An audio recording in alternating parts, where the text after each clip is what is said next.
I noticed that my previous two speaker highlighted the ground reality in Middle Eastern geopolitical calculation forum and how those Middle Eastern countries in positioning themselves in this growing global great power competition.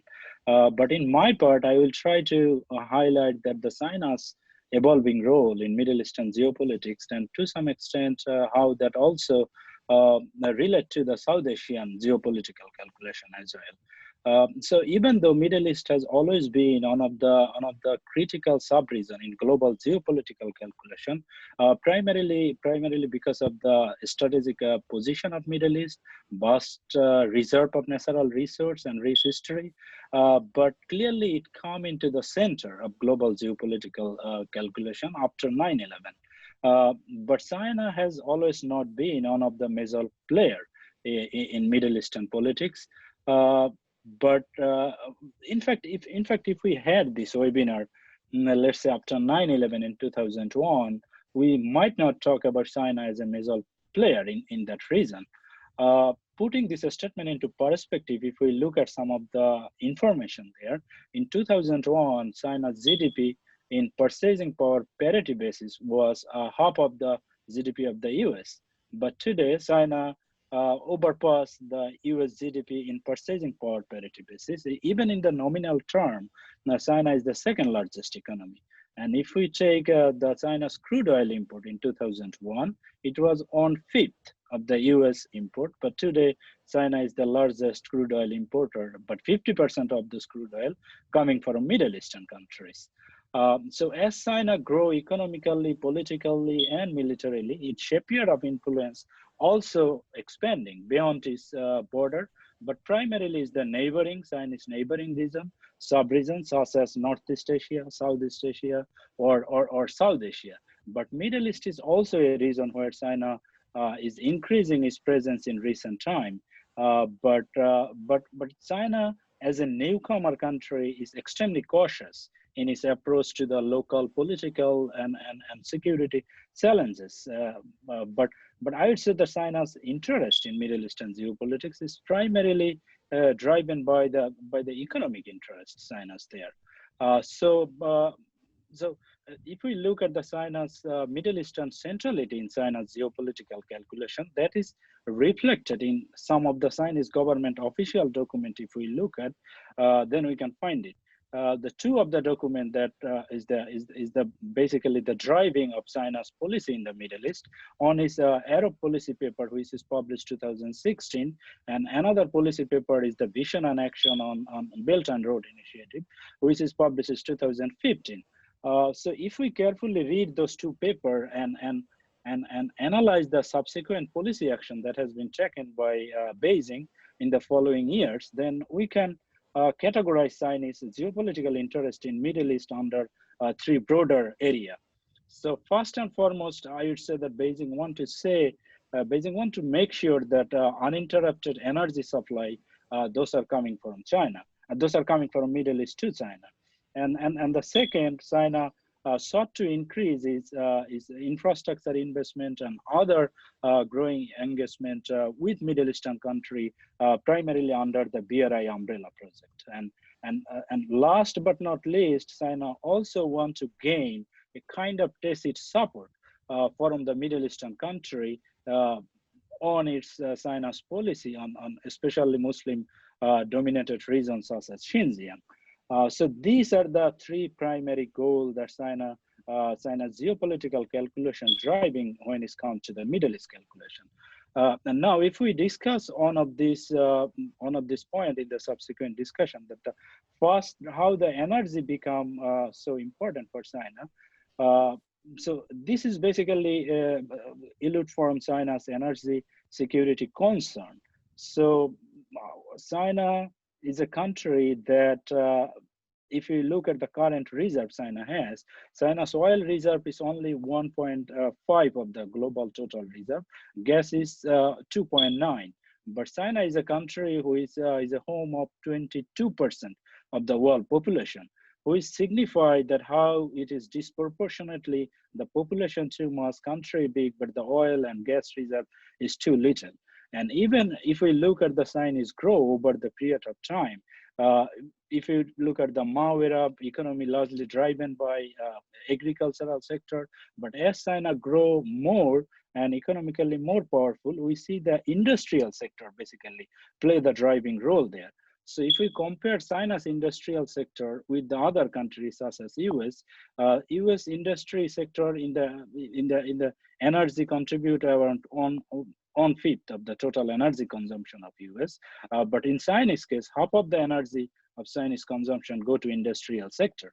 These are the fact basically give us some of the background information that why China is so much uh, desperate to save its energy that are coming from Middle East. Now, if we compare with the other sources of Chinese energy supply, if we take Latin America, Russia, and other, or even some part of Africa, so China also importing energy from there, and China in recent time try to diversify in energy supply, not only rely on Middle East, but we still see that the 50% of energy is coming from Middle East, and other sub-region is not really substitute of Middle East in their sense.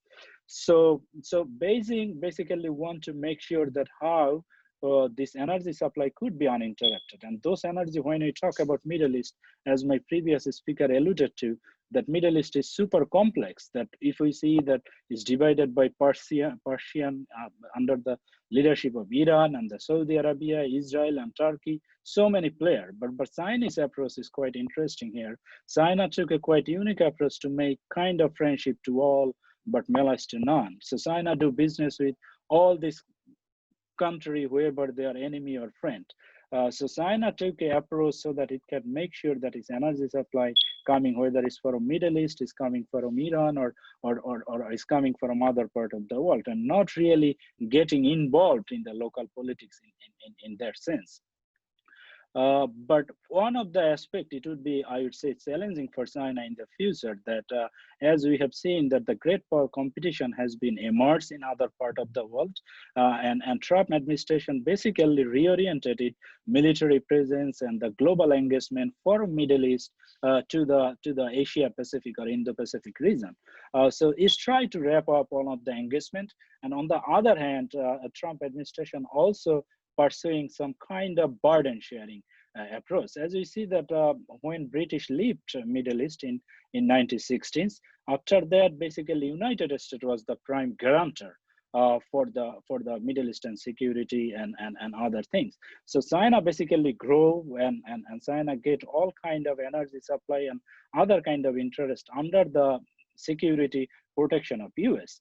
But if United States leave and Trump administration now proposing the burden sharing thing. So as a major player, China will not be really keep itself away for a long time and not really involved in the Middle Eastern geopolitics or local politics and those things. So I would say it would be in the future, it would be challenging for China to keep that balance and making sure that all country is working in China's interest in that sense.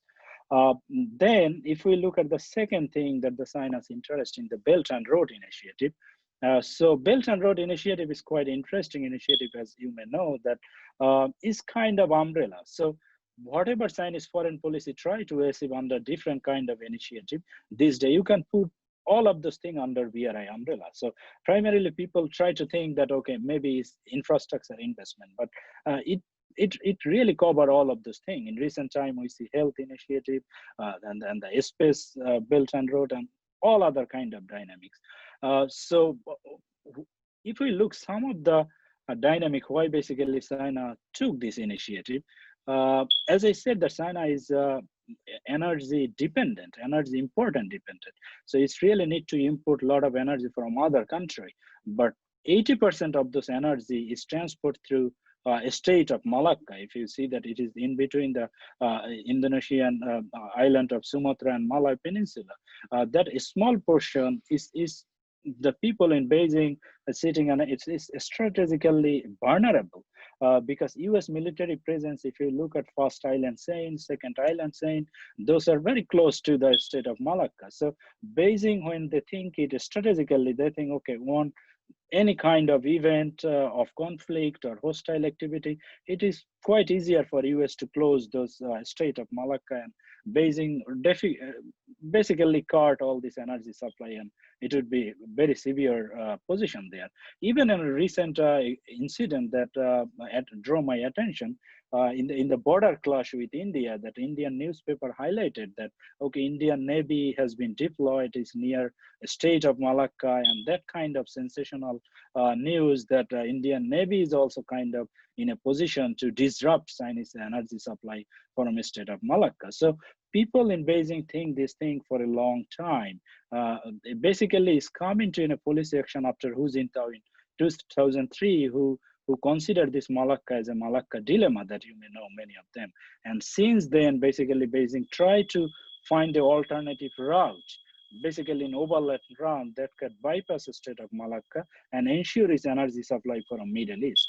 That will require Beijing to make some alternative route that can ensure their access to Indian Ocean region. Now, under the BRI, if we see the major initiatives such as China-Pakistan Economic Corridor, Bangladesh-India, BCIM, and China-Myanmar Corridor, and Central Asia, all other corridor is basically to entry into Indian Ocean so that China can take those energy and transport to there. Even if we take one of the interesting example recent that the Chinese military facilities in Djibouti, Djibouti is considered, people tend to say, okay, Djibouti is an African country, but the country Djibouti located in the center of Gulf of Aden and Red Sea.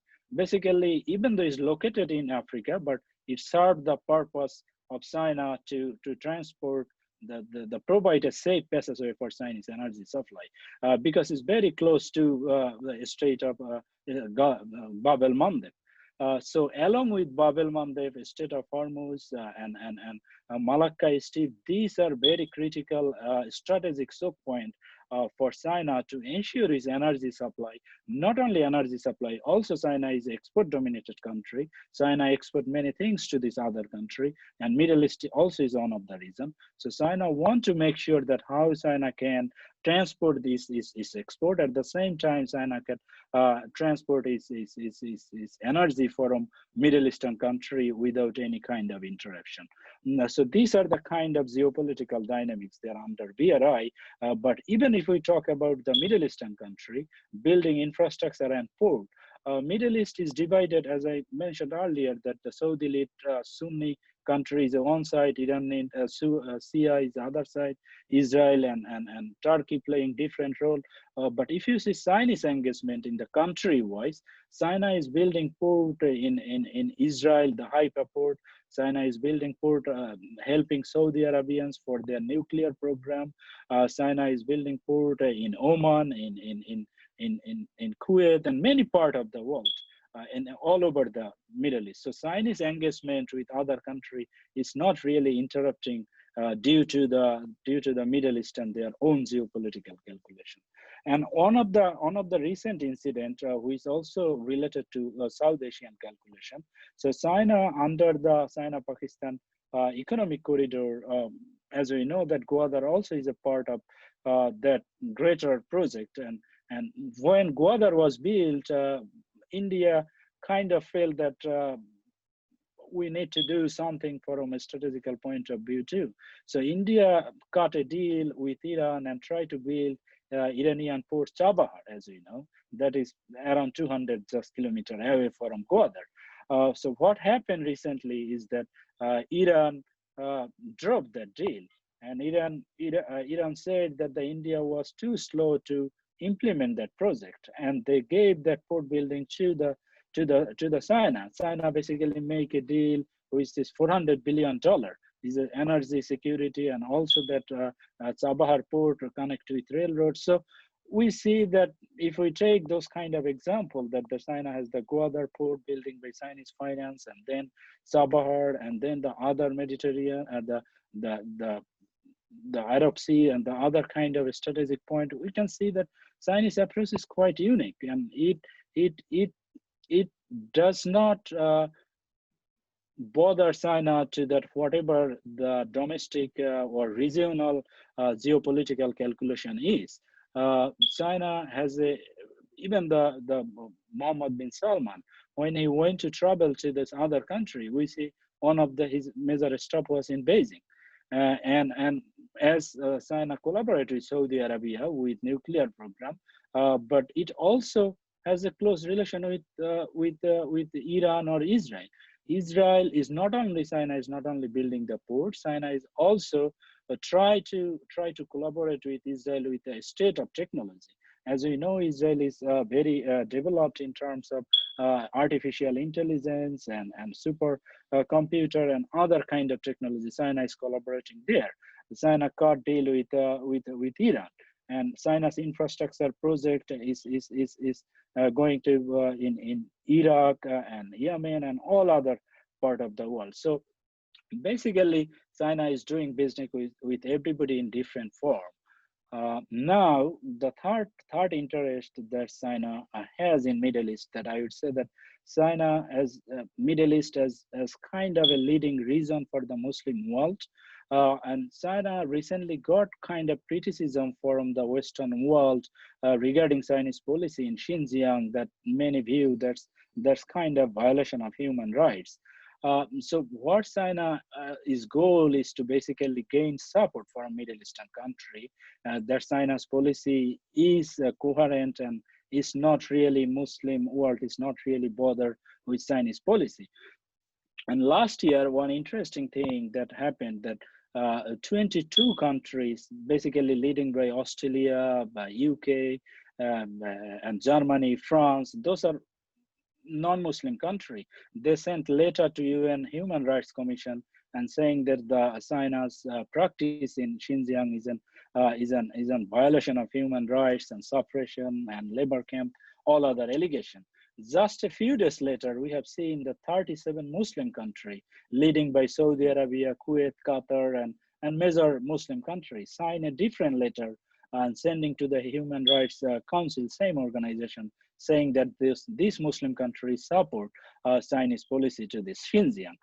So that basically seen from Beijing as a kind of a strategic or symbolic victory that whether Western country is trying to criticize Xinjiang policy, but China gain kind of support from those countries. Those are kind of a guarantor for the Muslim interest. And this is quite interesting because we have seen those Muslim countries raised their voice whenever it's come to Muslim people suppression in other part of the world. We have seen Muslim country raise their voice at the Muslim suppression in Myanmar, Bosnia, Herzegovina, or Kosovo, Serbia. But it's interesting that the Muslim country basically put their economic interest or other geopolitical interest before the question of human rights or the protection of the Muslim community in the other part of the world.